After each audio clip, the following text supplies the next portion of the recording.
My daughter-in-law Amber offered me a plate of simple mashed potatoes for Thanksgiving. She said my old-fashioned tastes wouldn't appreciate her gourmet truffle-stuffed turkey. She said it with a smile standing on the Italian marble floor of the glass house I paid for. She thought I was just a simple old lady. She forgot I'm the one who taught her husband the difference between a balance sheet and bankruptcy. And she definitely forgot that my name, Lorraine Dubois, is still on the deed to that house. I am Lorraine Dubois, but folks who respect me call me Mama Lo. I am 68 years old, and I've spent my life building an empire just to watch my family try to tear it down. Before I continue this story, let me know where you are watching from in the comments below. And please like and subscribe if you believe that wisdom and power never get old. The chill hit me the moment I stepped out of the car. It wasn't the November air. It was the house. My son's mansion in Buckhead was all glass and steel, a cold, modern box that looked more like an art gallery than a home. It was Thanksgiving Day.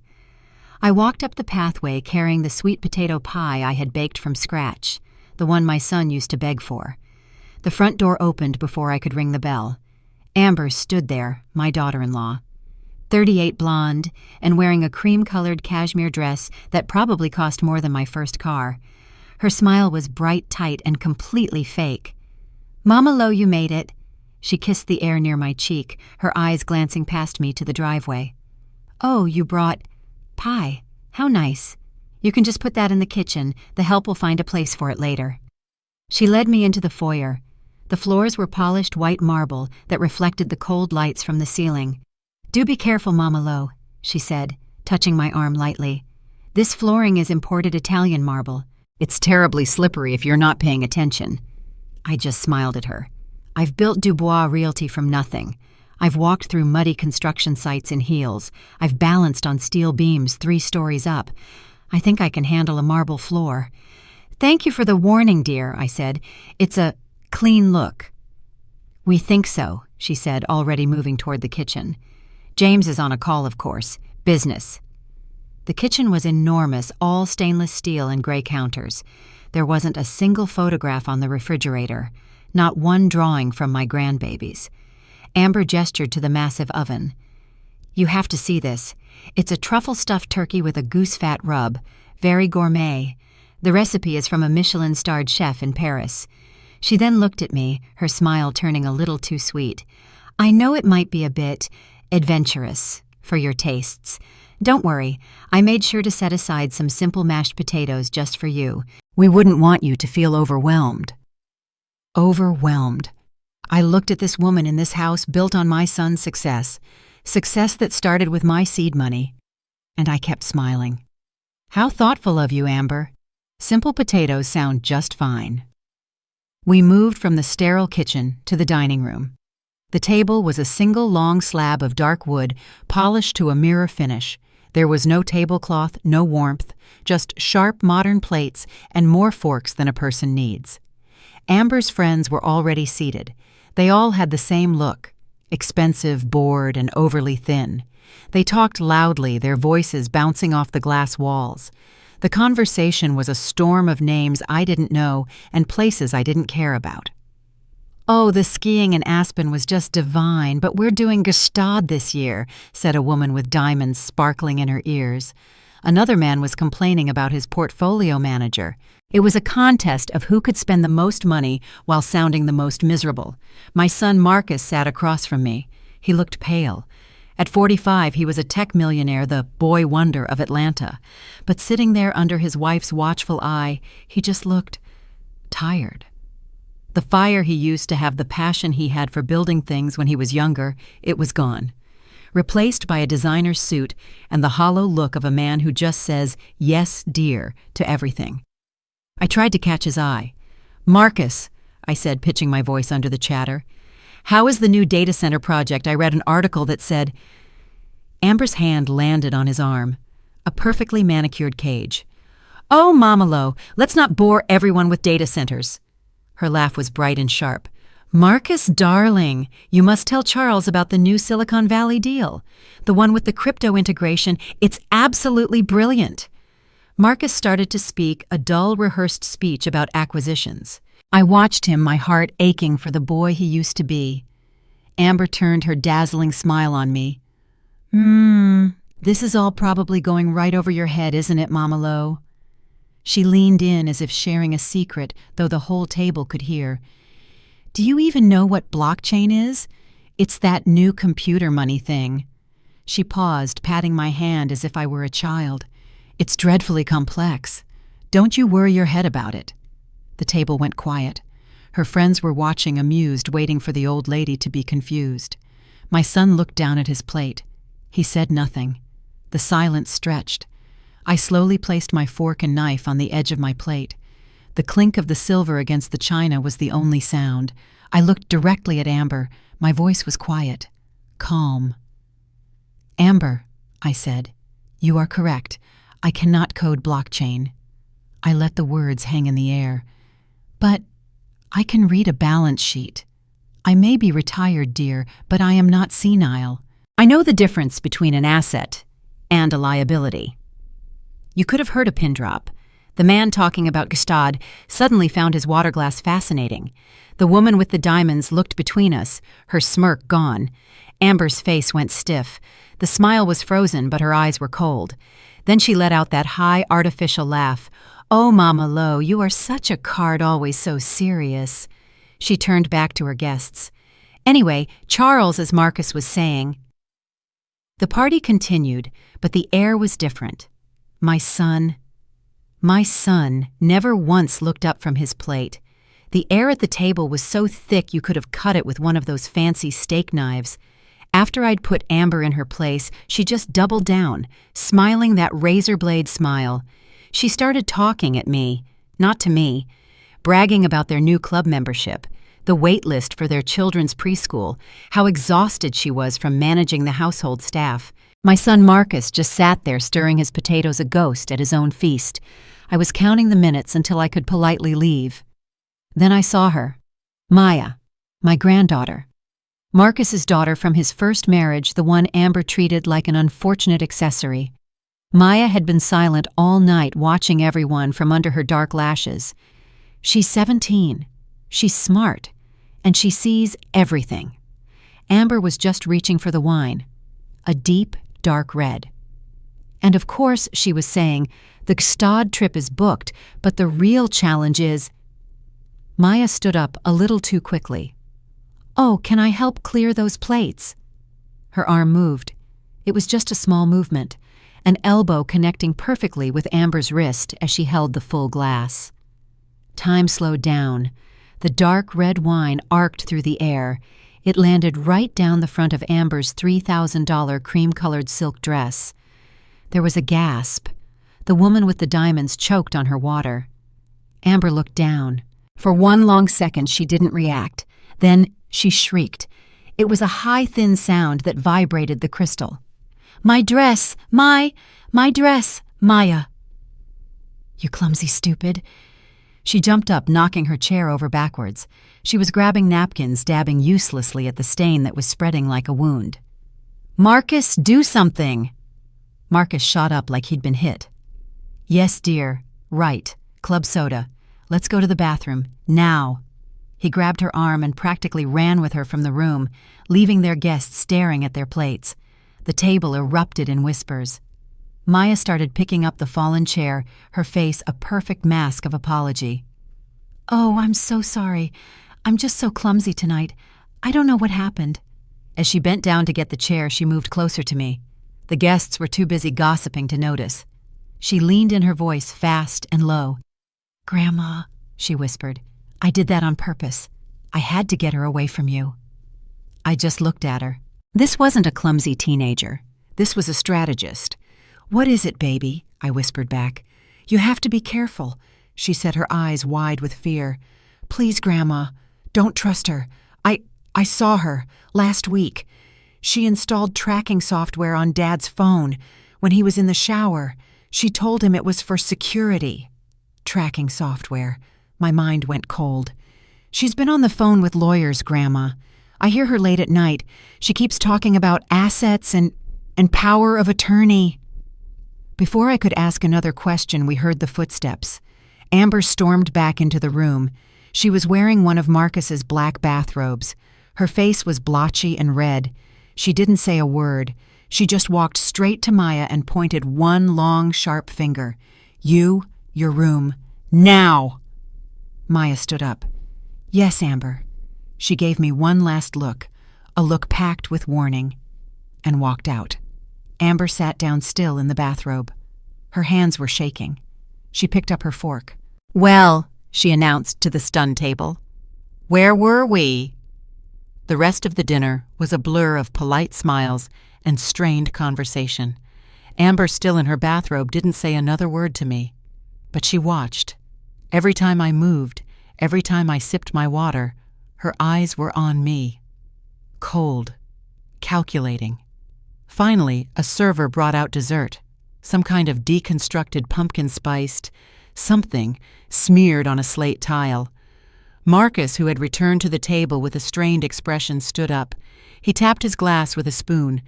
The sound was too loud in the tense room.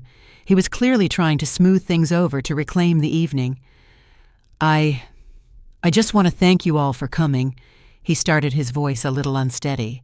He looked at Amber, who gave him a small, tight nod. "It means so much to have our friends here with us." He raised his glass. "And I want to give a special toast to the most important person in my life. The woman who taught me everything about strength and determination. My mother." All eyes turned to me.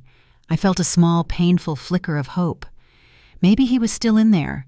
Maybe my son wasn't completely gone. "Mom," he continued, smiling at me, "I know things have been different, but I wanted to do something special for you this year, for Thanksgiving, to show you how much you mean to me." He paused, beaming like a little boy who had a wonderful secret. "So, I hope you love the gift. The lake house on Lake Lanier. The deed should have arrived at your office yesterday.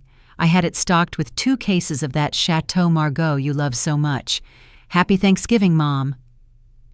The room erupted in applause. The guests were murmuring, impressed. "A lake house? How incredible. Marcus, you're such a good son." They all turned to me, their faces full of congratulations, waiting for my happy, grateful reaction. But I wasn't happy. I was frozen. My blood ran cold. Lake House Chateau Margaux. The deed. Maya's warning flashed in my mind. Lawyers, assets, power of attorney. I stared at my son. His smile was so wide, so proud. He had no idea. I looked at Amber. She was smiling too. But her smile was different. It was the smile of a predator that had just cornered its prey.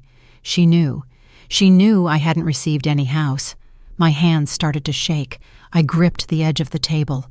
"Marcus," I said. My voice came out as a whisper, trembling and weak. The applause died down as people saw my face. "Marcus, what are you talking about?" He chuckled, confused. "The house, Mom. The lake house. Did you like the photos?" "What house?" I said, my voice rising. "Marcus, I haven't received any house. I haven't seen any deed. What are you talking about?" The room went completely, utterly silent. The only sound was the faint hum of the wine fridge in the corner. Marcus's proud smile collapsed.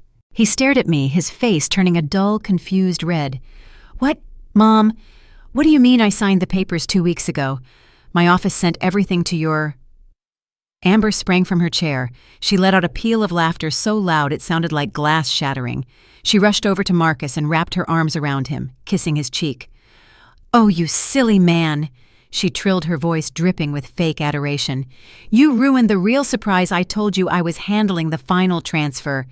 She turned to me, her smile so wide it must have hurt her face. "Mama Lo, you must think we're crazy. Marcus just gets so excited he doesn't understand all the boring details." She glided back to her side of the table, commanding the attention of every guest. "You know how these things are in Georgia," she said, waving her hand dismissively. "The lawyers, the escrow, the tax implications, it's a complete nightmare. I've been working with our attorney for weeks to structure this as a gift so you wouldn't have any tax liability, Mama Lo. I wanted everything to be absolutely perfect before we handed you the keys." She looked at me, her eyes shining with false sincerity. I was going to present it to you privately next week. He just spoiled the surprise. I stared at her. Just stared. Lorraine Dubois, founder of Dubois Realty. I've closed deals worth hundreds of millions of dollars. I've navigated zoning laws, tax abatements, and corporate holding structures that would make her head spin. And she was trying to tell me about escrow for a gift that was supposedly already purchased. She was lying. It was a bald-faced, clumsy, desperate lie. And the way she looked at me, she knew I knew. It was a power play. She was daring me to call her out in front of her friends. Marcus let out a huge breath, his shoulders slumping in relief. Oh, thank God. He laughed nervously. Amber, you scared me. I thought something went wrong with the wire transfer. Of course not, darling, she cooed, patting his hand. Everything is perfectly under control. The guests all murmured in understanding. Oh, how thoughtful. Tax liability, yes, so smart. They all believed her, all except one. I didn't say a word. I just slowly picked up my dessert fork. I took a small bite of the pumpkin-spiced smear. I met Amber's gaze across the table, and I smiled. The party finally ended. The chatter died down, and the guests began to leave full of expensive wine and fake compliments. I felt exhausted, drained by the performance, the tension, the suffocating fakeness of it all. I gathered my coat and purse ready to escape. Amber glided to the front door with me, her mask of the perfect hostess back in place. Oh, Mama Lo, I'm so glad you came. It meant the world to Marcus. She placed her cold hand on my arm. Now please, she said, her voice dripping with artificial concern, don't you worry your head about that silly lake house. Marcus is just so impetuous. He spoils all the surprises. She laughed that high, thin laugh. I promise I have all the paperwork under control. I'll have the keys in your hand as soon as the lawyers finish the tax review. You just rest. She glanced out the front window into the darkness. Goodness, it's pitch black out there. You're not thinking of driving yourself home, are you? At your age? Driving at night? Your reflexes just aren't what they used to be. I've driven home in ice storms. I've negotiated 7-figure deals at 3 a.m. Let me call a car for you, she insisted. We wouldn't want anything to happen. I am perfectly capable of driving my own car, Amber, but thank you. Of course, she said, patting my hand. Just drive slowly, and call me the moment you get home, so we know you're safe. I pushed the heavy glass door open and stepped into the cold November night. The air felt clean after the poison inside. I walked down the stone path toward my car, my heels clicking in the silence. I just wanted to be home. Grandma? The voice was a desperate whisper. I turned. Maya was running from the side of the house, staying in the shadows of the tall hedges. She wasn't even wearing a coat. Maya, baby, what is it? You'll freeze. She grabbed my hand. Her fingers were like ice. She pressed something small and hard into my palm. Take this, she whispered, quickly, before she sees. I looked down. It was a USB drive, shaped like a little pink cat. Grandma, she's lying. Her words tumbled out in a fast, terrified rush. About everything. Dad bought that lake house 6 months ago. I saw the contract. I saw the wire transfer on his computer. It was supposed to be a real surprise. But the paperwork... There is no paperwork, she insisted. She's the one who buried the file. I watched her. She moved the deed into a hidden password-protected folder on his server. She's been transferring other things too. Small amounts of money, stocks. She thinks he doesn't notice. My God, she wasn't just lying to me. She was stealing from him. I'm good with computers, Grandma. I figured out her password. I copied everything. It's all on here. The real deed, the transfers, everything. Maya? How? The password? It's Mama Lo 1956. She whispered, her eyes filling with tears. She used your name and birth year. I think I think she did it as a joke. The front door of the house opened, spilling light onto the lawn. Maya, are you out here? I told you to go to your room. Amber's voice was sharp. Maya jumped back, her face pale with terror. I have to go. Please, Grandma, be careful. She's watching everyone. She turned and ran, disappearing back into the shadows just as Amber stepped onto the porch. Mama Lo, is everything all right? Were you talking to someone? I tightened my fist around the small cat-shaped drive in my coat pocket. The plastic felt warm against my skin. I turned around, forcing the same polite, tired smile onto my face. No, dear, just enjoying the fresh air. Good night. I walked to my car, got in, and locked the doors. She thought she was in control. She thought she had won. She had no idea what she had just started. I drove home exactly at the speed limit. My hands were perfectly steady on the steering wheel. The anger hadn't hit me yet. It was something colder, a heavy, dark certainty that settled deep in my bones. When I walked into my own home, the contrast almost made me weep. The air was warm. It smelled like old books and the lemon polish I'd used that morning. It smelled real. Unlike the cold glass box I had just left, my house was full of life. I turned on the lamp by my favorite armchair, the one with the worn floral velvet. I went to the kitchen and put the kettle on. I made a cup of strong chamomile tea, not because I was tired, but because I needed to keep my hands busy. I sat down at my real oak desk, the one cluttered with papers and photographs of Maya and a younger, happier Marcus. I looked at the little pink cat USB drive in my palm for a long, long time. Then I plugged it into my computer. I typed in the password, Mama LO9956, my name, my birth year. She had used me as a joke. The coldness sharpened, turning into something brittle and hard. A folder opened. It wasn't just a few files. Maya hadn't exaggerated. She had copied everything. I clicked on the first folder, the one labeled Lake Lanier Property. And there it was, exactly as Maya had said. The finalized purchase agreement, dated 6 months ago. Purchase price, $2.1 million. Paid in full. Buyer, Marcus Dubois. I opened the next document, a gift deed filed right alongside it. To my mother, Lorraine Dubois, in gratitude and love. My son, my foolish blind son. He really had done it. He had bought me a $2 million house, and he had no idea where it went. I closed the file. My hand was shaking now, not with sadness, with something else, something hot and focused. I clicked on the next folder. Personal finances, pending. My breath caught.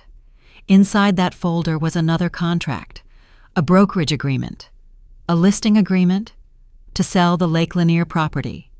The signature at the bottom wasn't Marcus's. It was Amber's, dated 2 weeks ago. She was selling my house. She was selling my gift, before I even knew it existed. But how? She couldn't sign the deed. Then I saw the last file in the folder, the one that explained everything, the one that stopped my heart. Power of attorney. I clicked it. It was a full, durable power of attorney, granting Amber Dubois, my daughter-in-law, complete and total control over all financial and medical decisions for Marcus Dubois. It gave her the right to buy and to sell property in his name. It was signed, supposedly, by my son. I stared at his signature. It looked real. But was it, or had she tracked that too? My mind, the mind that built Dubois' Realty, started connecting the dots. The tracking software, the late-night lawyer calls, the lies at the table. She wasn't just isolating him. She was liquidating him. She was selling off his assets, my gift. And where was that money going? I looked at the listing agreement again. The proceeds were to be wired to a new account, an account in her name only. I started to tremble, but it wasn't fear. Oh no, it was rage, a cold, focused, methodical rage. She thought I was old. She thought I was stupid. She thought I was done. I didn't even close the files. My hand went straight to the phone on my desk. I had to warn him. I had to tell him what she was doing. I dialed Marcus's cell number. My fingers were trembling so hard I hit the wrong button twice. Finally, it went through. It rang once, twice, then click. He hadn't answered. He had hung up on me. No, that wasn't Marcus. He would never just hang up. I dialed again, immediately. This time it didn't even ring. Amber answered. Her voice wasn't the high, sugary trill from the party.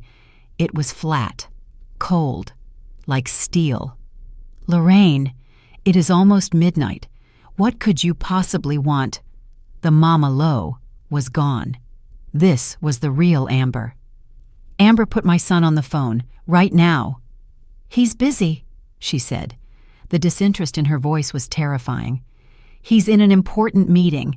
If you have a message, you can leave it with me. A meeting at midnight on Thanksgiving. Don't you lie to me. I need to talk to Marcus now about the Lake Lanier house, about the sale, about the power of attorney. There was a pause. A long, dead silence on the line. I thought she might have hung up. When she finally spoke, her voice was low and full of a quiet, chilling rage.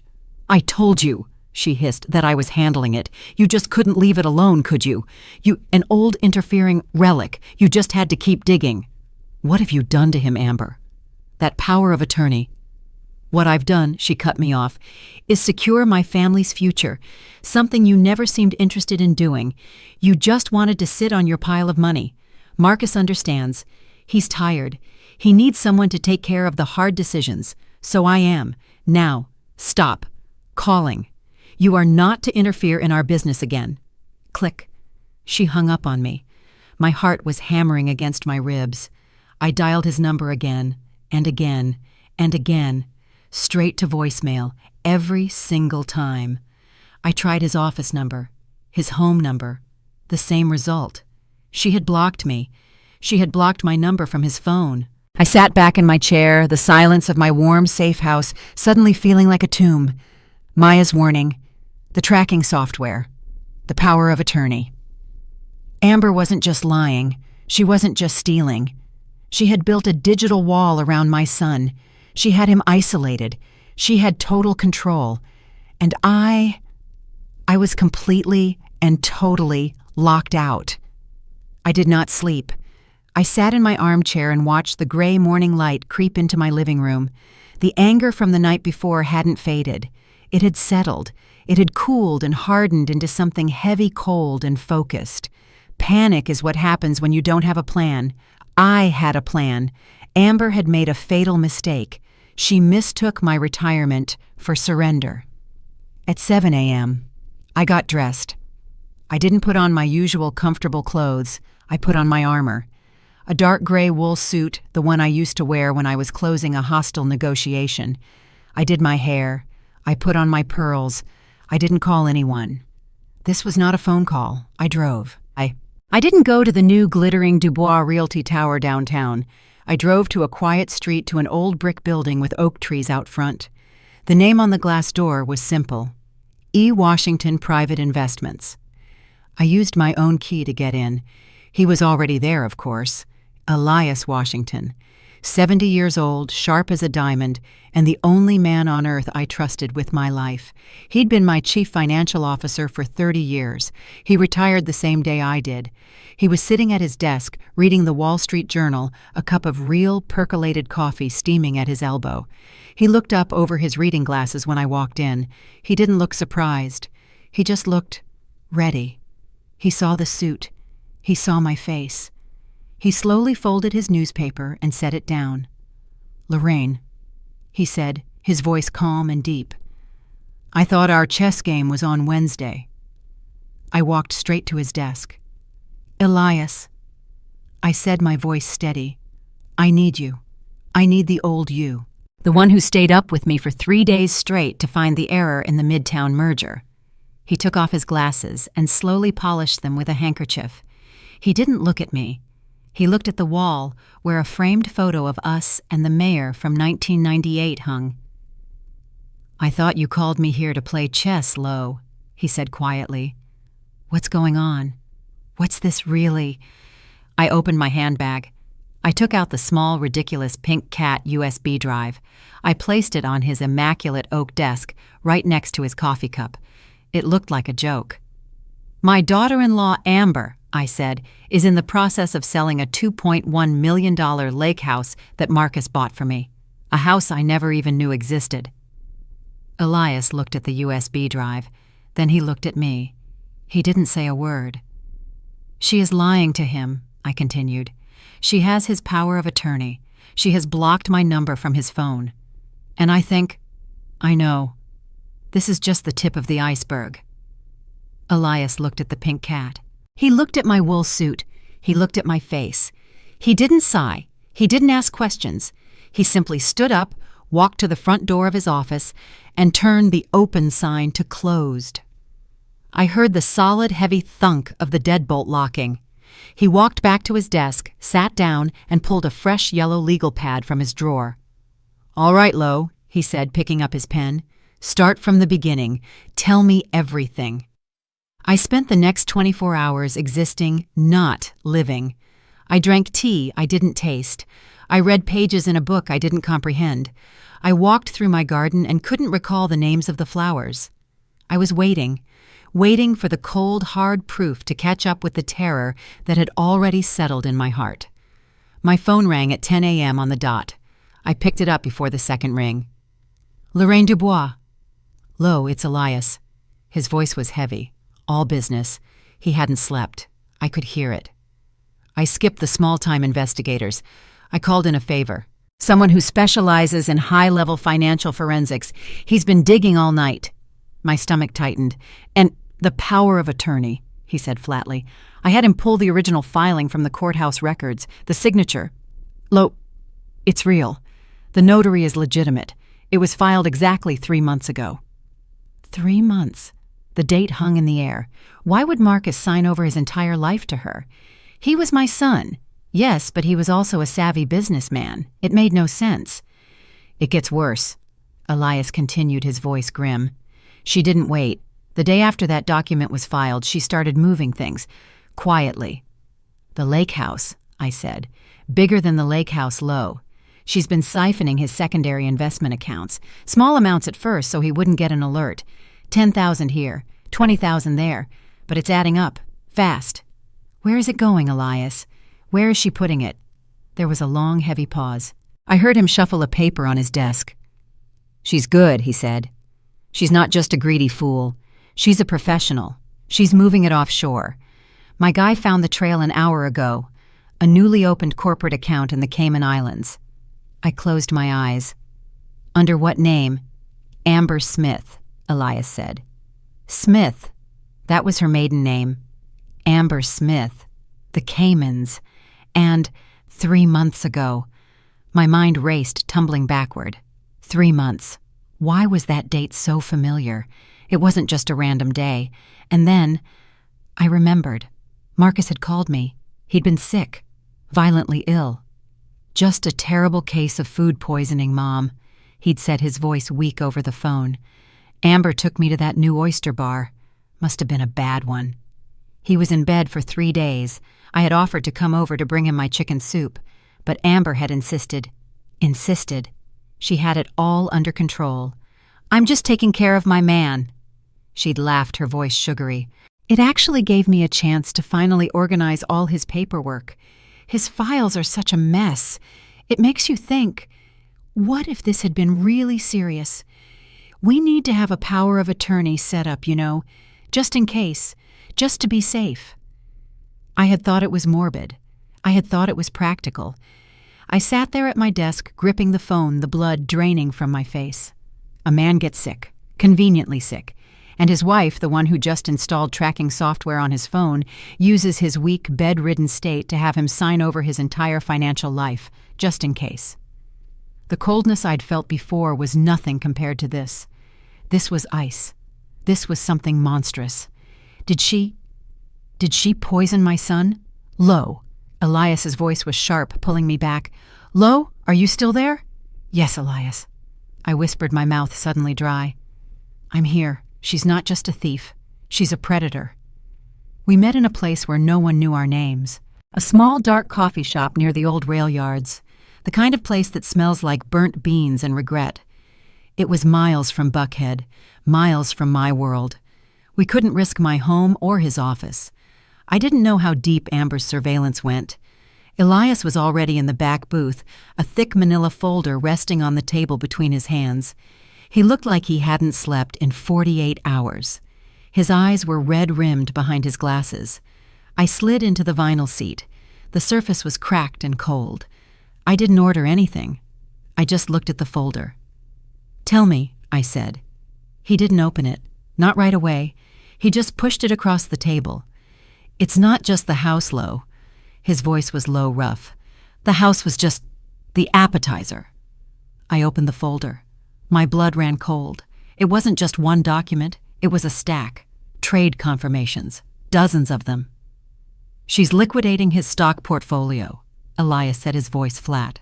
"Systematically, piece by piece." I picked up the top sheet. A trade executed 2 weeks ago. 10,000 shares of Apex Innovations, his company.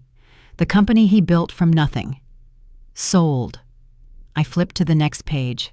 Another block of shares. Sold. The next. More. "It started the day after she got that power of attorney," Elias said. "Small trades at first, then bigger, bolder. As of this morning, she has sold just under $500,000 worth of his primary holdings. $500,000. Stolen from her own husband. And it's all going to the same place," he added, tapping the last page. "A wire transfer summary. Every cent wired directly to that account in the Caymans, the one under her maiden name, Amber Smith." I looked at the stack of paper. The sheer cold-blooded organization of it. "How—" My voice was a whisper.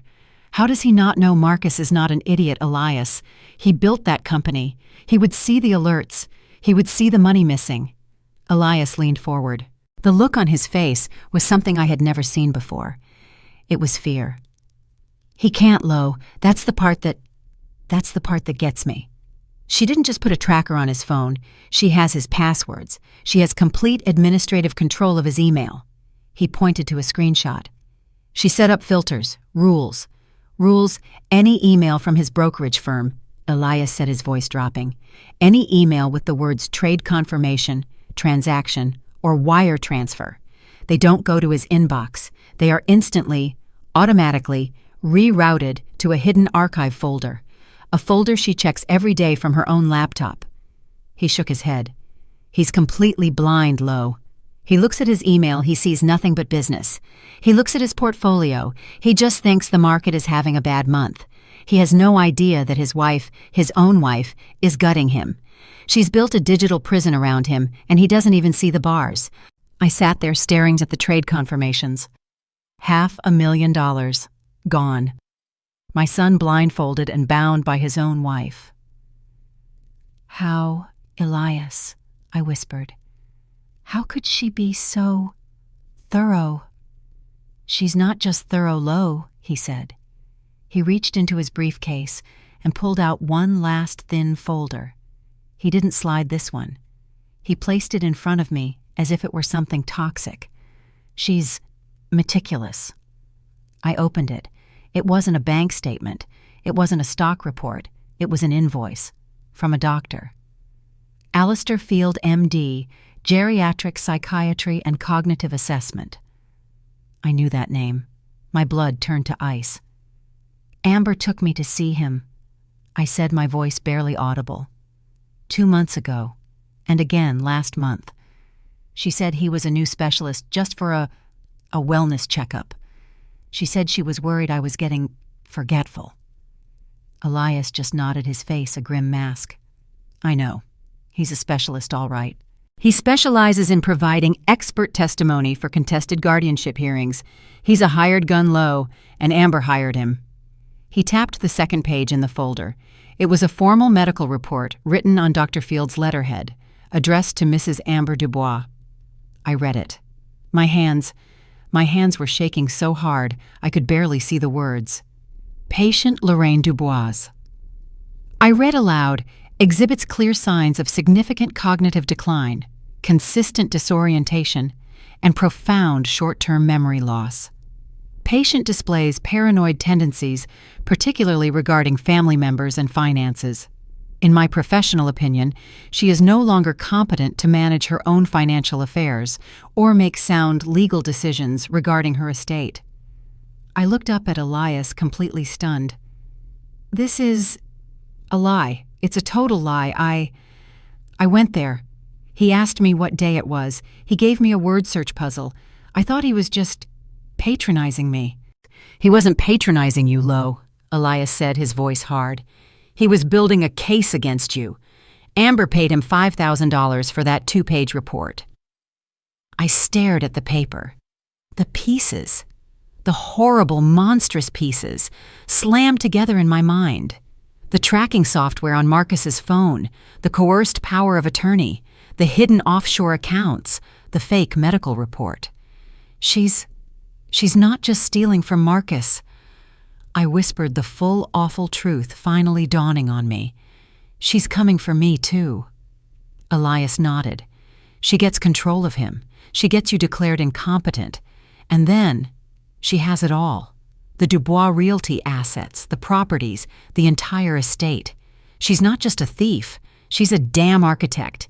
She's building a legal case to seize everything you've ever built. We sat in that cold, cracked vinyl booth for a long time. The coffee shop smelled like old grease, but I didn't notice. I was looking at the bottom line, and the bottom line was ugly. Elias leaned back, rubbing his tired eyes. So let's summarize her plan, the full architecture of the theft. I nodded, my mind clicking through the steps like a CEO reviewing a hostile takeover. First, I said, she isolates my son. She installs tracking software monitors. His calls, maybe even poisons him, just enough to get him weak and scared. Elias picked up the thread. While he's sick, she coerces him, convinces him to sign a full power of attorney. Just in case, she says, just to be safe. Step 2, I continued. She activates the POA. She starts bleeding him dry. She sells his stock portfolio piece by piece. She sets up that offshore account in her maiden name, Amber Smith, a ghost, and she starts filling it. Then she finds the lake house, Elias said, his voice hard. The $2 million gift your son bought for you, and she decides that's the big score. She lists it for sale, to wire the proceeds straight to the Caymans. But that's not enough, I said, the rage burning cold in my throat. Stealing from him isn't enough. She has to have it all. She has to come for me. Elias tapped the fake medical report from Dr. Field. Step 3. She needs to neutralize you. She brings you to this quack. Pays him $5,000 for a fake diagnosis. Cognitive decline. Incompetent. Paranoid. She's not just stealing Elias. She's building a narrative, I said. She will take that fake medical report, and the fact that her mother-in-law is suddenly accusing her of stealing a non-existent house, and she will go to my son. She will show him proof that I am senile, that I am paranoid, that I am a threat to myself. And then, Elias finished, he will agree. He'll believe her. He'll agree to file for guardianship over you. And once she has that, once she is your guardian, she gets everything. Dubois Realty, your assets, your home, your entire life's work. She wants it all, Lo, his and yours. She is going to leave you both with nothing. I sat there. I let the full monstrous weight of her plans settle on me. I thought of my son, trapped blind and being hollowed out. I thought of her smile, that polite, venomous smile. I took a slow sip of the cold, bitter coffee. She made one mistake, I said quietly. Elias looked at me. What's that? She thinks I'm an old woman. She thinks I'm just Mama Lo baking sweet potato pies. She forgot I'm Lorraine Dubois. She forgot I'm the one who taught this whole city how to sell a house. And now, I am going to teach her what happens when you try to steal one. I let the plan settle. I gave Elias his instructions. And then I waited. I waited 2 full days. I let her wonder. I let her check that Cayman Islands account, see the $500,000 from the stocks and get hungry for more. I let her get arrogant. On the 3rd day, I picked up the phone. I stood in front of the mirror in my bedroom. I practiced. I slumped my shoulders. I let my voice crack. I thought about the day Walter died. I channeled the fog, the confusion, the grief. By the time I dialed her number, I was no longer Lorraine Dubois, CEO. I was Mama Lo, a confused, forgetful old woman. She answered on the second ring, not Marcus's phone, her own. "What?" Her voice was sharp, impatient. "Amber!" I made my voice tremble. I put a little confusion into it. "Amber, honey, I'm sorry to bother you. I know you're busy." There was a silence. I could almost hear her calculating. The angry, sharp daughter-in-law was gone. She was shifting. "Mama Lo." Her voice was cautious, testing the waters. "Is everything all right?" I don't know," I said. I let my voice break just a little. I'm so confused. That Dr. Field, the one you took me to, he called me." A sharp intake of breath on her end. I had her. He said my tests came back and that my short-term memory is not good. "Oh, Mama Lo," she said, and the sweetness, the high, false, sugary sweetness, flooded the line. "Oh, you poor dear. You shouldn't be worrying about that. That's why I'm here. I'm here to help." "But Amber," I pushed, I have this feeling I forgot something important. I can't remember. Did I sign something for you at Dr. Field's office? My mind is it's just so foggy." The hook was in. I could feel her lean into the phone, her mind racing. "Oh, honey, yes," she said, her voice like warm, poisoned honey. "But it was nothing. Just some standard insurance updates. Some papers for Marcus's files. You know, boilerplate. I was just helping you get organized. You don't need to stress about it at all. I'm handling everything for you." "Oh," I said, feigning relief. "Oh, that's good. I was so worried." "You just rest, Mama Lo," she cooed. Then she paused. And I knew. Here it comes. "Oh," she said, as if the thought had just struck her. "Well, I have you. I was reading the Business Chronicle. How silly of me. I almost forgot I saw that Dubois Realty is looking for a new chief operating officer. Is that right?" I closed my eyes. Hook, line, and sinker. "Oh, I think so, dear," I said, sounding frail. The board is handling it. I don't get involved much anymore." "Well," she laughed, "it's just Marcus and I were talking. And with my experience, and since I'm, already handling so much of the family finances, it just seems like such a natural fit, keeping it in the family. She wanted it all, the house, the stocks, and now, my company. I don't know, Amber." "Well," she cut in smoothly, "the big announcement party is next week, right at the Capital City Club. I just thought, if I were there, I could meet the board members, show some initiative." "If you could just put in a good word for me." She knew the venue. She knew the event. She had been planning this for months. "Oh, I have to go, dear," I whispered. I'm suddenly very, very tired." "Of course, Mama Lo. You rest," she said, her voice victorious. "And don't you worry about a single thing. I'll handle everything." The line clicked dead. I stood there in the silence. I opened my eyes. The trembling stopped. The fog in my voice evaporated. "I'll handle everything," I whispered to the empty room. "Oh, I'm sure you will, dear." The trap was set. I didn't call Elias. Not for this next part. This part required a different kind of specialist. I picked up the burner phone Elias had given me. A simple, untraceable flip phone. I dialed the number Maya had scribbled on a napkin for me back at that disastrous Thanksgiving dinner. She answered on the first ring. Not with hello, but with a quiet, breathy, "Grandma, hello, baby." I said, my voice warm for the first time in days. Are you in a safe place to talk? I heard a door click shut. Yes, she whispered. I'm in my closet. Amber. She's been watching me ever since Thanksgiving. She took my laptop, said I needed to focus on school and not digital distractions. My blood boiled. She's afraid of you, Maya. She's afraid because you're smarter than she is. She thinks I just play video games all day. Maya whispered a hint of her father's fire in her voice. She has no idea I built my own encrypted proxy server before I was 15. She can take my laptop. She can't take my skills. I smiled. Oh, yes. This was Marcus's daughter. This was my granddaughter. That's exactly why I'm calling baby, I said. I need those skills. I need your help with something. It's for the Dubois Realty Annual Appreciation Party, the one at the Capital City Club next week. The party. She sounded confused.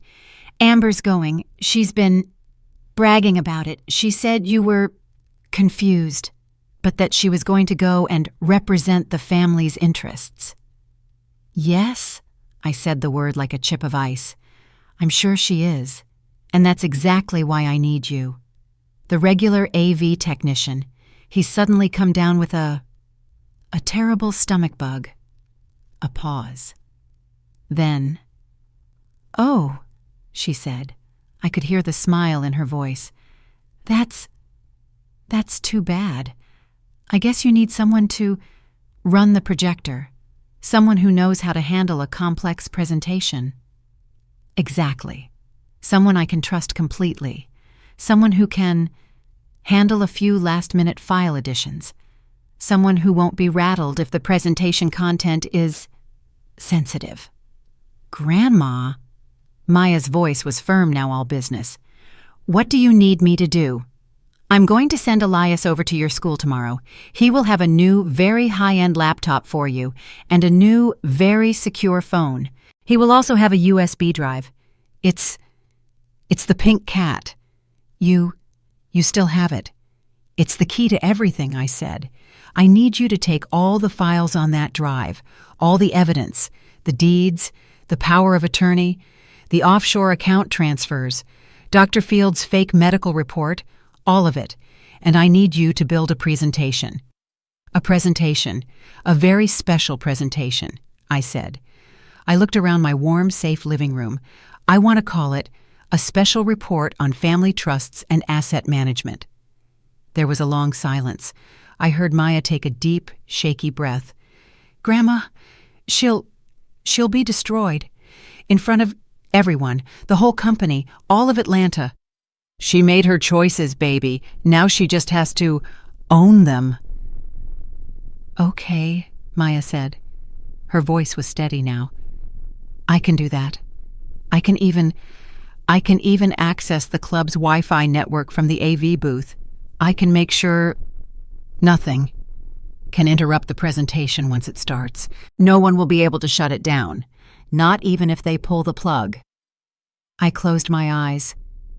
Thank you, Maya. She shouldn't have underestimated us, Grandma, she whispered. No, baby, I said. She really shouldn't have. The phone felt heavy in my hand. I let it ring 3 times, then hung up. I waited 30 seconds. Then I called again.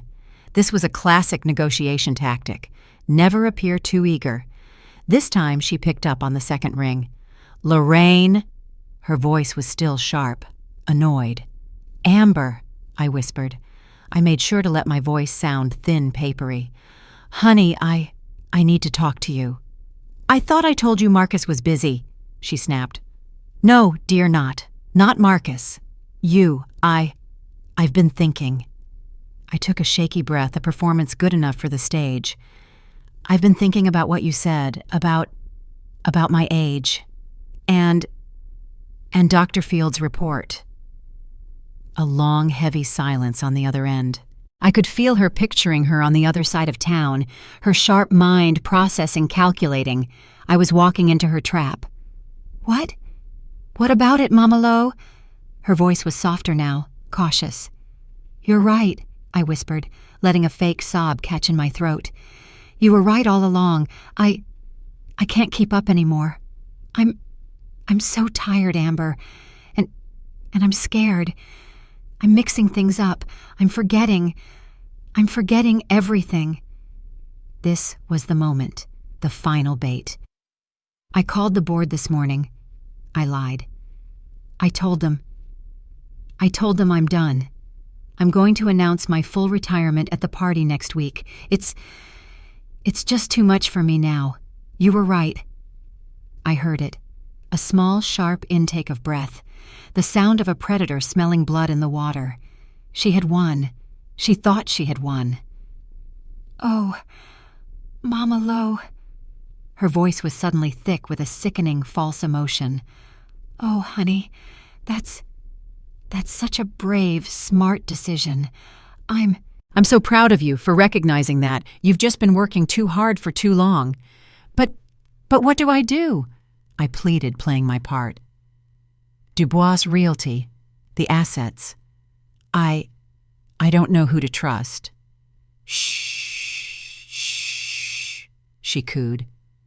Don't you worry. I will help you. I will take care of everything, just like I'm doing for Marcus. I know, dear. I know, I said. That's why I called.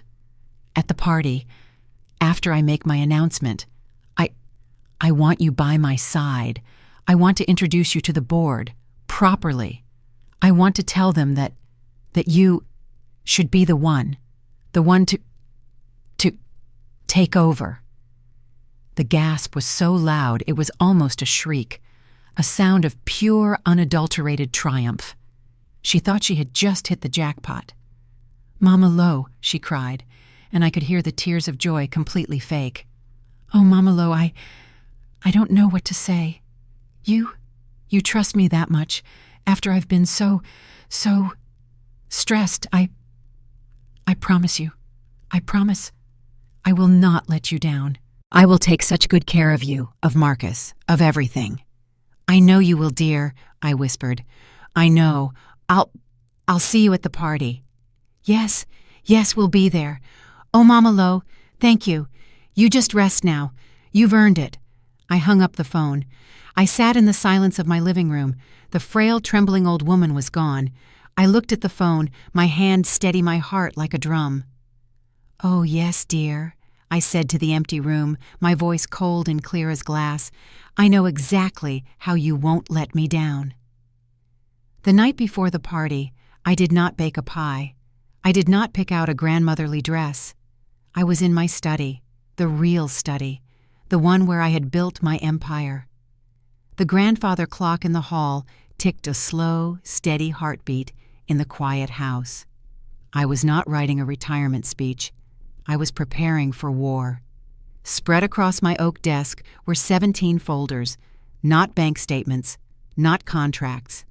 These were personnel files, my 17 core employees, the ones who had been with me for 20 years or more. There was Margaret, my first ever hire, who started as a secretary and now ran the entire commercial leasing division. There was Frank, my head of maintenance, who could fix anything Walter ever built and who had cried with me at Walter's funeral.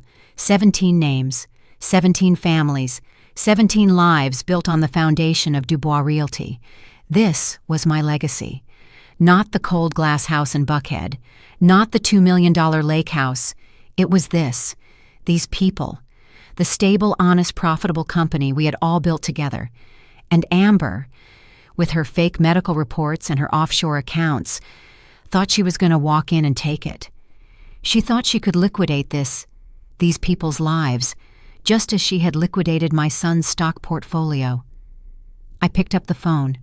Elias answered before it finished the first ring. Low. Elias, I said. My voice was calm. Is the security detail set for tomorrow night? The stage is set. He confirmed, his voice matching mine. 2 plainclothes officers from the Financial Crimes Unit will be in the ballroom. They are old friends. They're very interested in financial networking. Good. And the package for Dr. Field, delivered by certified courier at 4 p.m. today, Elias said. I'd imagine he's having a very, very bad night. The State Medical Board received their copy too. Anonymously, of course. Good, I said again. One loose end tied up. There's one more thing, Elias said, and I could hear the faint smile in his voice. I happened to make a few calls. A couple of my old contacts at the Atlanta Business Chronicle received an anonymous tip this afternoon. Oh, yes. Something about Dubois Realty making a shocking financial announcement at the gala, the shake-up in the executive suite. They'll be at the bar cameras ready, expecting a story on your retirement. I looked at the 17 folders on my desk. I thought of my son, trapped and blind. I thought of Maya, my brave, smart granddaughter, who was probably at this very moment putting the final damning touches on her presentation. Oh, they'll get a story, I said. I looked at the photograph of Walter on my desk. He was smiling his arm around me at the groundbreaking of our first big tower. Protect what we built low, he always said. They'll get the story of a lifetime, Elias. I hung up the phone. I closed the 17 folders one by one. I would protect them. I would protect my son. I would protect my legacy. Amber wanted to run my company. She wanted to sit in my chair. Tomorrow, she would finally see what that chair really required. It's time. I said to Walter's picture, my voice cold and clear in the quiet room. It's time to clean house. The Capital City Club was glittering. Chandeliers the size of small cars hung from the 20-foot ceilings, casting a warm golden light over the ballroom. This was my night. My party. The Dubois Realty Annual Appreciation Gala. For 30 years, this event was the most exclusive ticket in Atlanta real estate. Everyone was here. Bankers, developers, politicians, the press. They were all drinking my champagne and eating my hors d'oeuvres. I stood near the entrance not as Mama Lo, but as Lorraine Dubois. I wore a deep, sapphire blue velvet gown. It was simple, elegant, and it commanded respect. My pearls were real, and my smile was practiced. I greeted each guest by name. I remembered their wives' names. I asked about their children's colleges. This was my room. These were my people. Then at 8 p.m. on the dot, they arrived. Marcus and Amber. My son looked lost. He was wearing a tuxedo that looked too tight in the shoulders. His eyes darted around the room full of confusion. He clearly had no idea why he was here. He looked like a man being led. But Amber was radiant. She was in her element. She wore a glittering backless silver gown that must have cost a fortune. My son's fortune. Her hair was swept up, diamonds sparkled at her throat. She wasn't walking. She was gliding. She entered that ballroom not as a guest, but as the new queen taking possession of her court. She squeezed Marcus's arm, her red-taloned hand, a stark contrast against his black suit. She immediately began to work the room, dragging Marcus with her. I watched her. She went straight for the board members, the ones I had forgotten I couldn't remember. She laughed with them. She touched their arms. She was charming, dazzling, a beautiful, venomous snake. After 30 minutes of networking, she finally made her way to me. She was glowing, her face flushed with victory. She had the room. She had my son. She had the fake medical report. And she truly believed, she was about to get my company. She dismissed Marcus with a small pat on his chest. "Darling, go get me a glass of champagne, would you? A fresh one?" He nodded dutifully and walked toward the bar. Amber turned to me. She took both of my hands in hers. Her eyes were shining with fake tears. "Mama Lo," she whispered, her voice thick with emotion. I don't know what to say. Thank you." I just looked at her. "Whatever for Amber. For trusting me," she said, squeezing my hands. "For seeing that I'm the one who can carry this on for you. For Marcus. I promise you, I will not let you down." I smiled at her. I gently pulled my hands from her grasp and used one to pat her perfectly smooth cheek. "Oh no, dear," I said, my voice just as soft, just as sincere. "I know you won't." I let my hand drop. "You just go on and enjoy your evening. This is going to be a night you will never forget." The polite applause for the company's regional director died down. I stepped up to the podium, the warmth of the spotlight feeling familiar, comfortable. The entire room went silent. "Thank you all. Thank you," I said, my voice carrying through the ballroom. I smiled, the perfect, gracious matriarch. For 30 years, this gala has been about celebrating the people who make Dubois Realty what it is, my team, my 17 families. I paused, letting my gaze drift over the tables past the bankers, past the reporters, until it landed on my son. But as you all know, my greatest achievement isn't a building.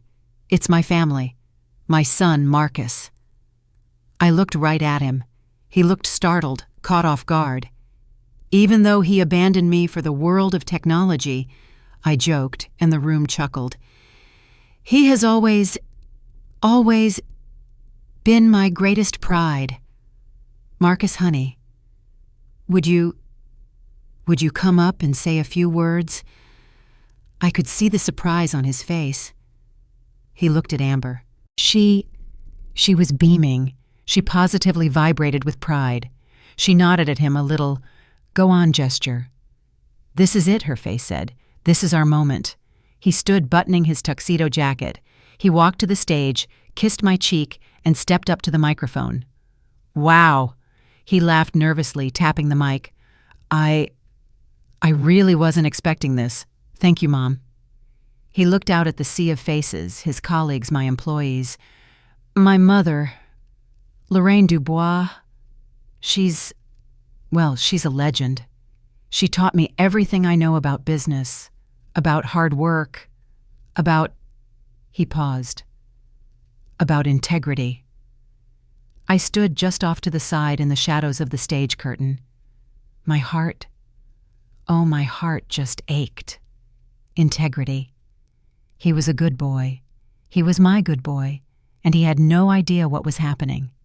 "She built this company from nothing," he continued, finding his confidence, "and I am so incredibly proud to try and follow in her footsteps." Then he did it. He turned his head and smiled a smile of pure, blind devotion, right at Amber.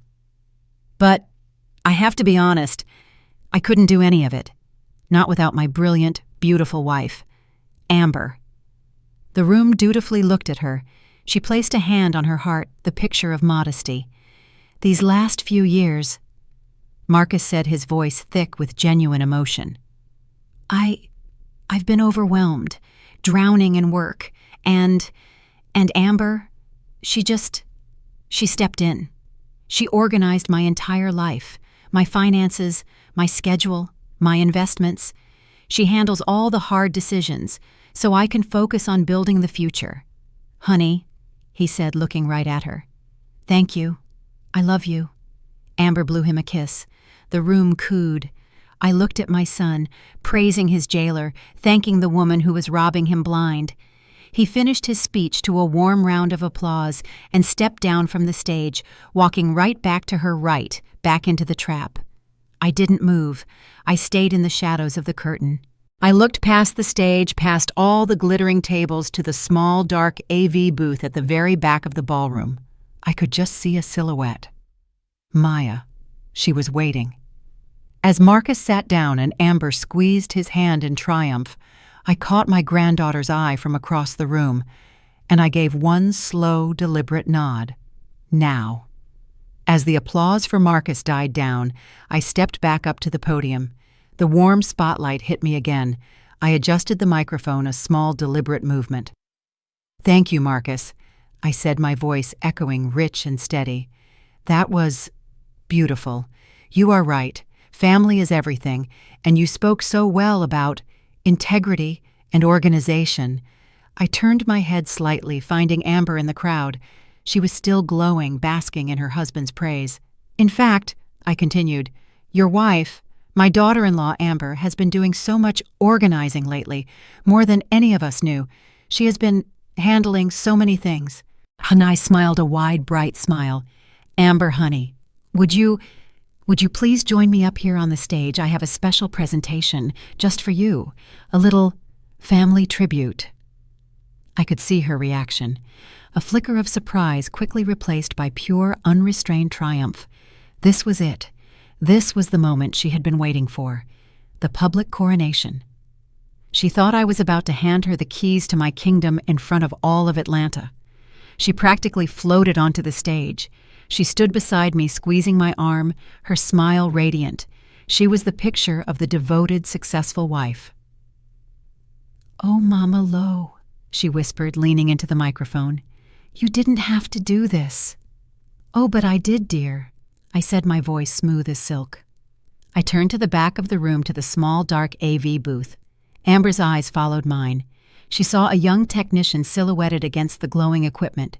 She thought it was just a hired tech. She gave a small, almost invisible gesture. A little cut-it motion with her finger across her throat. She was telling the tech, Maya, to cut my microphone. She was going to take the stage herself. I smiled. I looked directly at Amber, and then I looked at the giant screen above our heads. "Amber has been working on asset management," I announced to the silent room. "So Maya, honey, let's play the presentation. A special report on family trusts and asset management." Amber's smile froze. Her head whipped toward the AV booth. She looked confused. "Maya." In the back of the room, my granddaughter hit the play button. The ballroom lights dimmed. The giant screen flickered. And Amber's world began to end. The giant screen above the stage flickered and then lit up. It wasn't the company logo. It was a beautiful sun-drenched photograph of a sprawling stone and cedar house set right on the water of Lake Lanier. A pre-recorded voice filled the ballroom.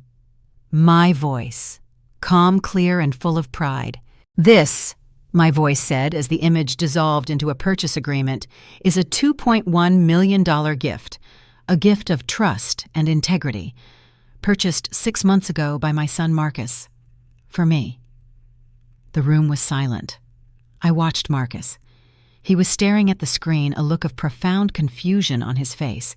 He looked at Amber as if to say, "But you said it was a surprise." Amber. Amber was frozen.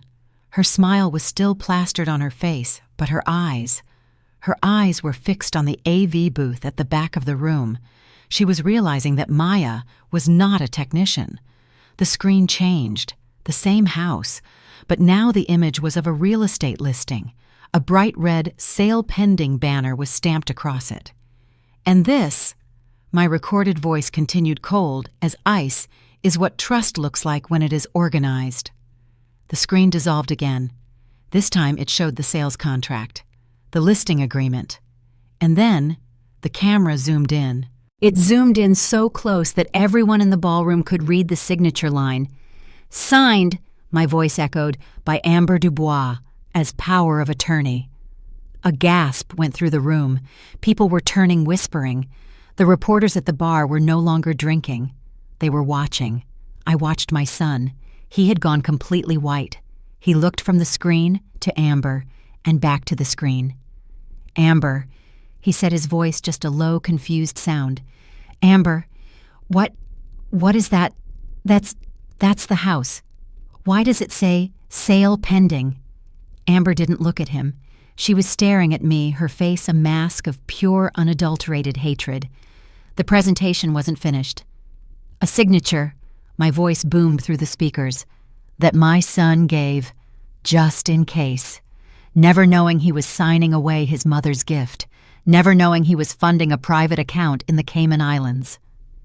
The screen changed again. A wire transfer request from the broker to Amber Smith at a bank in the Caymans. The whispering in the room turned into a roar. Marcus finally looked at his wife. "Amber," he said, his voice cracking. "Amber, what did you do?" Amber let out a sound of pure rage. "Maya!" she screamed, her voice breaking. "Stop it! Turn it off!" She lunged toward the back of the ballroom, toward the AV booth.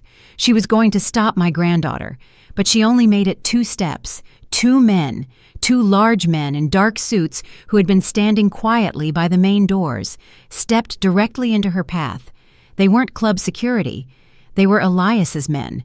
They were the plainclothes officers. "Ma'am," one of them said, his voice calm but immovable, "I'm going to have to ask you to return to your seat. The presentation isn't over." Amber stopped dead. She looked at the men, then back at me on the stage, then at the screen. She was trapped. And the show went on. The screen flickered again. The sale pending banner was gone. Now it was a bank statement. A statement from a bank in the Cayman Islands. But the sale was just the beginning. My recorded voice echoed cold and clear. The camera on the screen zoomed in. A single line item, a deposit. Wire transfer received $2,100,000. The account name at the top of the statement was clear for everyone in that silent, horrified room to see Amber Smith. "Amber Smith," Marcus whispered. He was still standing, holding onto the back of his chair as if he would fall. That's your maiden name." Amber was breathing heavily, her face white, her eyes darting between me and the exits. "Of course," my voice on the recording continued, "to steal $2 million. You need a good reason. You need a cover story. You need a narrative." The screen changed again. This time it was a medical file. Dr. Alistair Field's official letterhead. And in huge, bold letters, "Patient Lorraine Dubois. Diagnosis significant, cognitive decline, early onset dementia." The room, the entire room, let out a collective gasp. The camera on the screen panned down, highlighting the text. "Patient exhibits profound short-term memory loss, paranoia, confusion. Patient is no longer competent to manage her own financial affairs." I watched my son. His legs buckled. He physically stumbled, grabbing the table to keep himself upright. He turned his head, slowly, to look at his wife. His face was a mask of utter disbelief and horror. You, he stammered.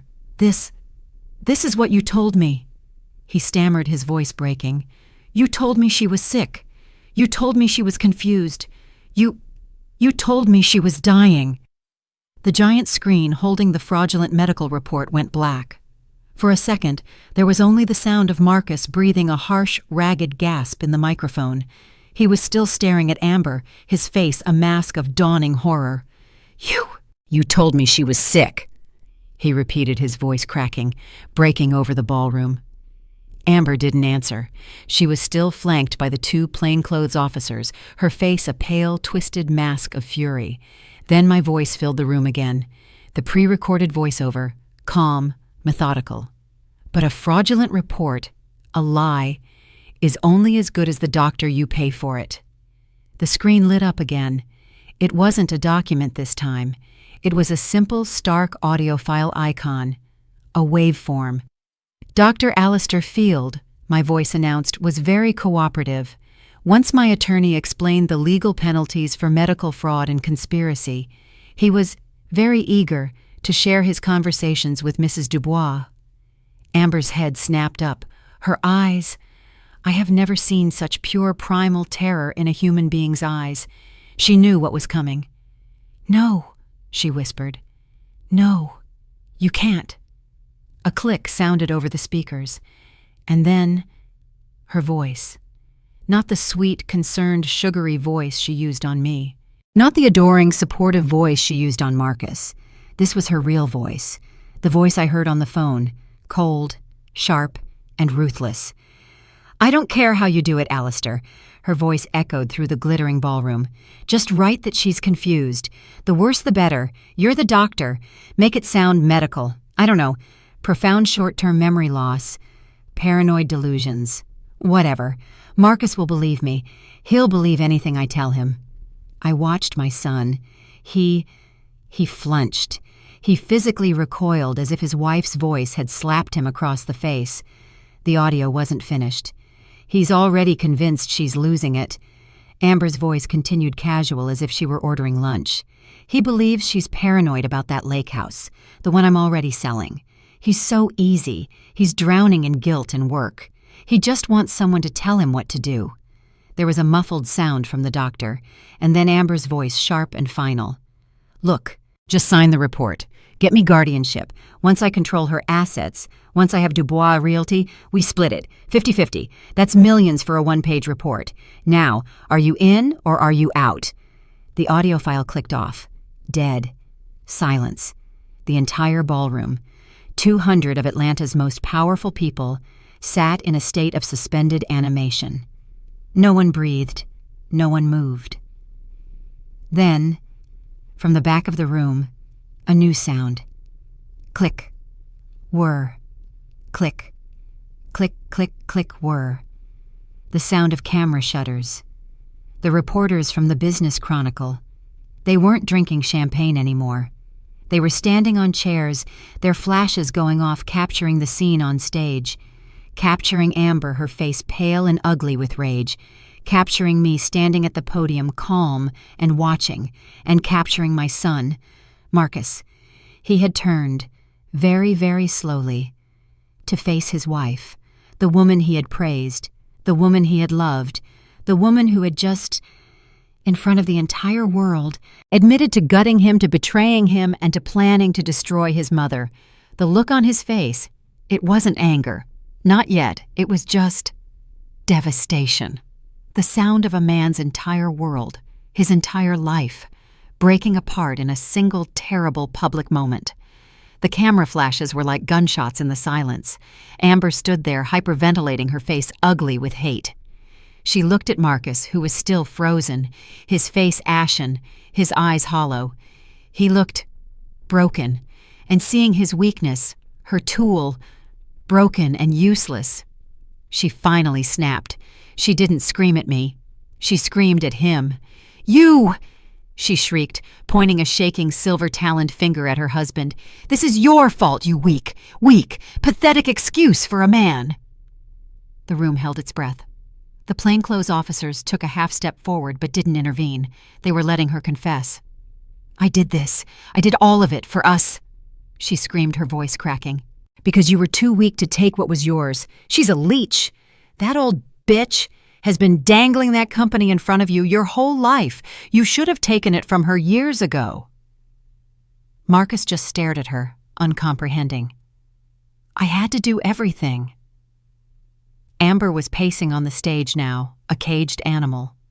"I had to handle the money. I had to manage you. I had to be the one to finally get her out of the way. Because you are nothing. You are just a little boy, too scared, too afraid, to stand up to your own mother." She was sobbing now, but they were tears of rage, not regret. The mask was not just off, it was shattered. "I did it. I sold the house. I took the money, and I would have taken everything if it wasn't for you and your stupid sentimental weakness." She finally ran out of breath. The silence that fell was heavy, absolute. Every person in that room had just witnessed a full confession. The reporters' cameras were still flashing, the only sound in the tomb-like ballroom. I watched her for a long, cold moment. Then I calmly walked over and took the microphone from the podium. She was too spent to stop me. I turned to the room. My voice was quiet, but it carried. "My daughter-in-law," I said, "is right about one thing. My son did trust her. He loved her. He believed in her. And she, a predator, a grifter, used that trust to try and destroy him, and to try and destroy me." I looked at the board members, at my employees, at the shocked faces of my colleagues. I apologize, sincerely, for this interruption. This is, as you can see, a family matter. I paused, then looked directly into the lens of the Business Chronicle camera. But I want to assure all of you, every guest, every partner, every employee, that Dubois Realty was built on one principle: trust. We stand by that. And we are very, very good at identifying and removing toxic assets. I put the microphone down. I looked at the two plainclothes officers. "Officers," I said clearly, "I believe you have everything you need. She is all yours." The flashbulbs were popping, turning the scene into a series of fractured, silent photographs. Amber, her face pale and ugly with rage. Marcus, his mouth open, his eyes hollow. And the two plainclothes officers who were no longer guests stepping forward. "Maya!" Amber shrieked, lunging toward the back of the room. "You little bitch! You did this!" She never made it off the stage. The first officer stepped directly into her path, his hand coming up firm and final. "Ma'am, please, stay where you are. Get out of my way," she spat, trying to push past him. "This is my event. This is my—" "No, ma'am," the second officer said, moving to her other side. He took her arm. "You're under arrest for conspiracy to commit fraud, attempted wire fraud, and elder exploitation." "Sigh." The words hit the room with the force of a physical blow. "Marcus!" she screamed, her voice tearing. Tell them it's a lie. Tell them—" But Marcus wasn't looking at her. He was staring at the floor. He had backed away step by step until he hit the stairs of the stage. And then he just sank. He sat down heavily on the bottom step, this millionaire, this boy wonder, and he put his head in his hands. He just broke. Amber saw it. She saw that her last line of defense, her greatest tool, was gone. Her rage collapsed into a raw animal panic. "No, you can't. He's my husband. I have his power of attorney." "We know," the first officer said grimly. He was cuffing her hands, behind her back, in front of all of Atlanta. "You have the right to remain silent." "You can't do this to me," she sobbed as they began to pull her stumbling in her silver dress toward the exit. "I did it for us. I did it for him. He's too weak." And then she was gone. The heavy ballroom doors swung shut, cutting off her voice, leaving a thick, horrifying silence in her wake. Elias Washington appeared at my side. He didn't speak. He just put his hand on my shoulder. That quiet, solid pressure. It meant, "It's done, Lo. We won." I looked at my son, Marcus, still huddled on the steps. His shoulders were shaking. He was weeping. The mother in me, the mama Lo, wanted to go to him, wanted to sit beside him, to hold him, to tell him that his mother was here. But the woman, the CEO, the matriarch, knew the truth. He was a casualty of his own blindness. He had believed the predator, and he had rejected his blood. He had made his choice. I turned my back on him. I didn't stop for the reporters. I didn't stop for the shocked board members.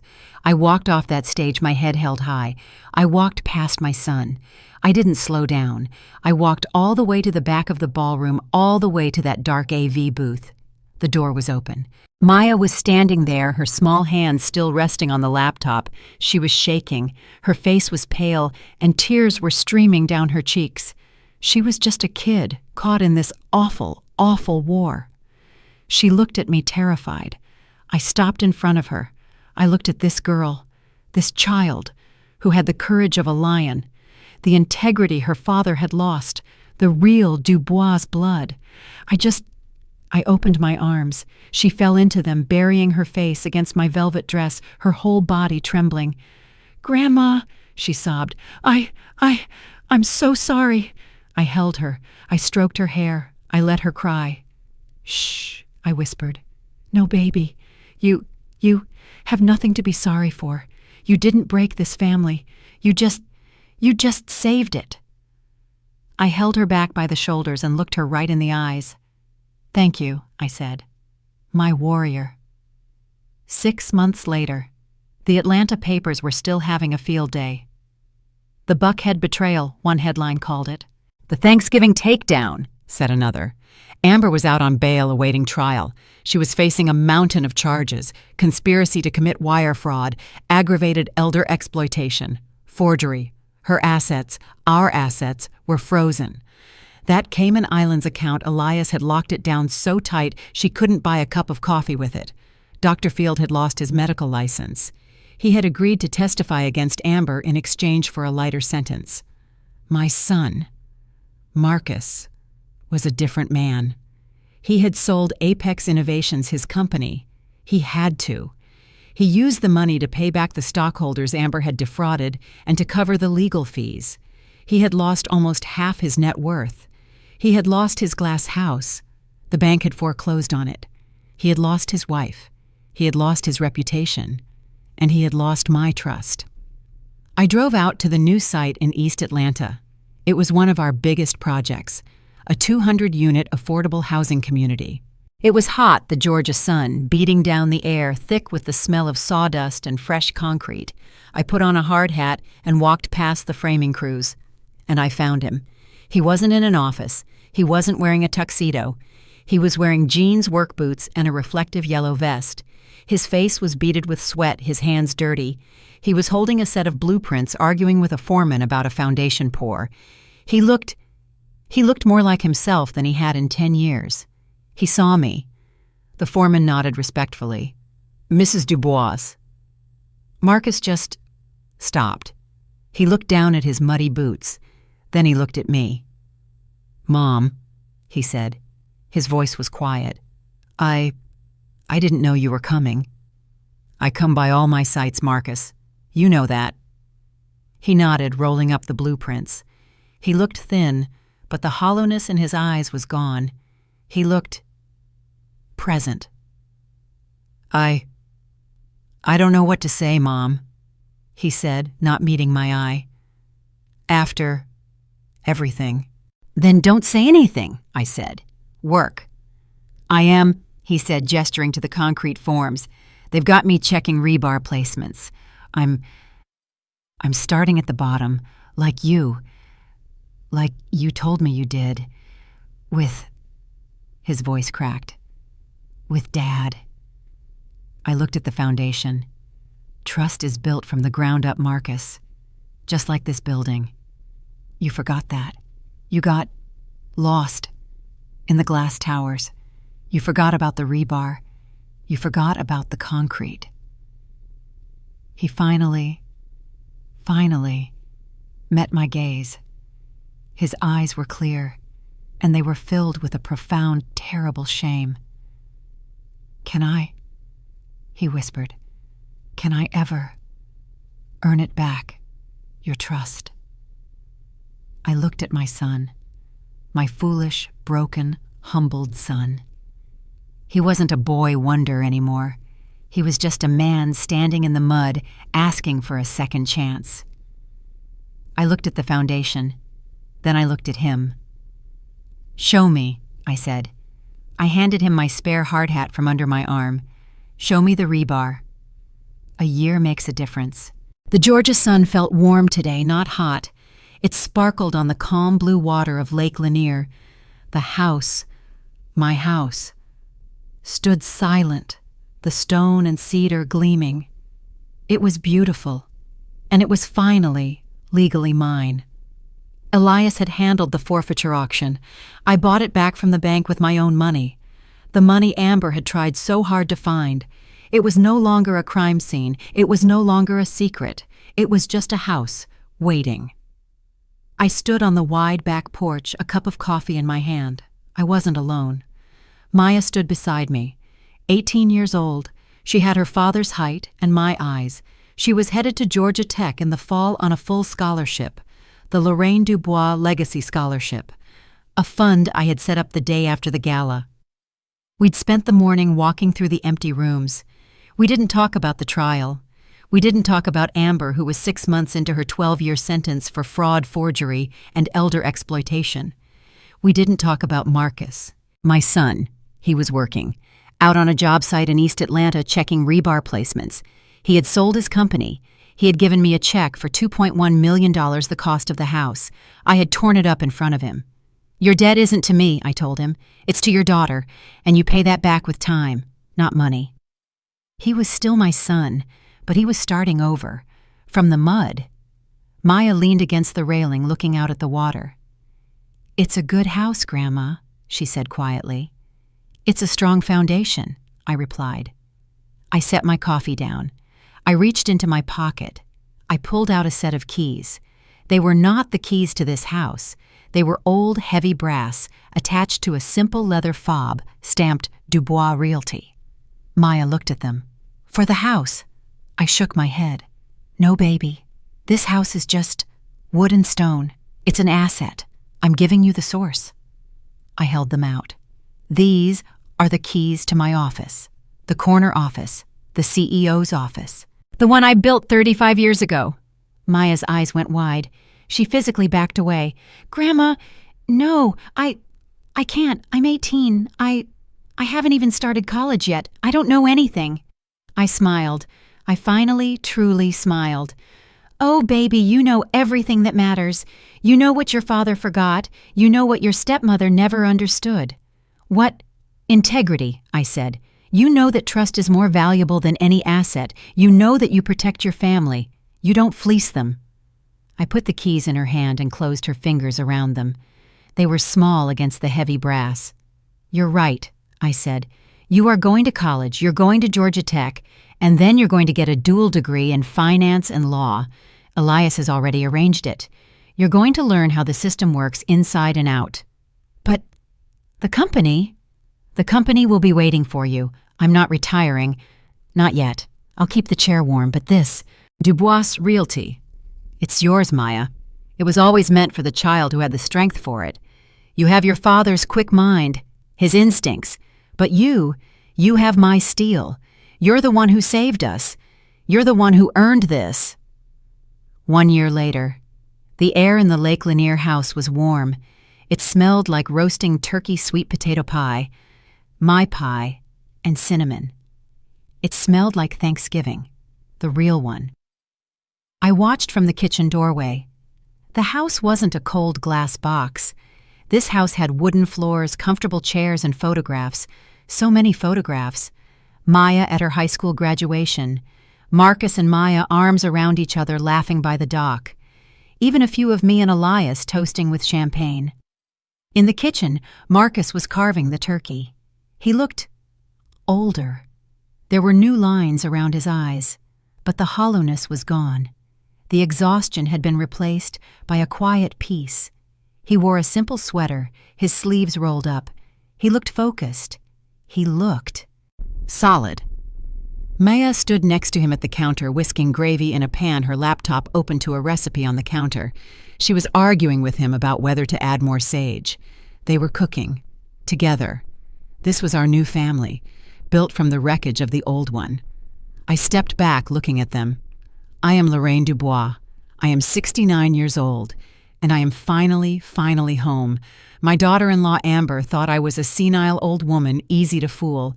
She thought I was a relic ready to be put on a shelf, declared incompetent and forgotten. My son, he forgot who I was. He forgot who he was. They both forgot that a woman who builds an empire from nothing knows the exact value of everything. She knows what's real, and she knows exactly when it's time to cut her losses. They say family is forever, but when family tries to destroy you, when they try to steal your mind, your legacy, and your son, do you owe them loyalty, or do you owe yourself justice? What do you think? I did the right thing, didn't I?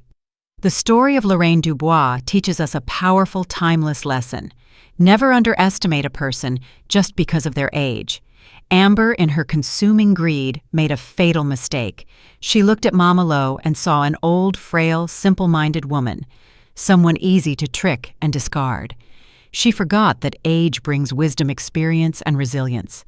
Lorraine wasn't just a grandmother baking sweet potato pies. She was a CEO who had built an empire from nothing. She knew how to read contracts, how to strategize, and most importantly, how to identify a toxic asset, whether it was in her property portfolio or sitting at her own Thanksgiving table. This story shows that integrity and strength are the true foundations of any legacy. Amber tried to build a life on lies, manipulation, and theft. She built her house on sand. Lorraine, with the help of her loyal granddaughter Maya, proved that a foundation of truth, loyalty, and calculated action is unshakable.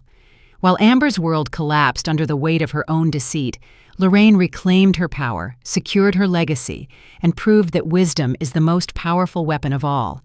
It reminds us that true family is defined by loyalty, not just blood, and that entitlement is no match for experience. Justice in the end always finds its way. What do you think? Did Amber get exactly what she deserved, or should Lorraine have found a way to forgive her son and daughter-in-law?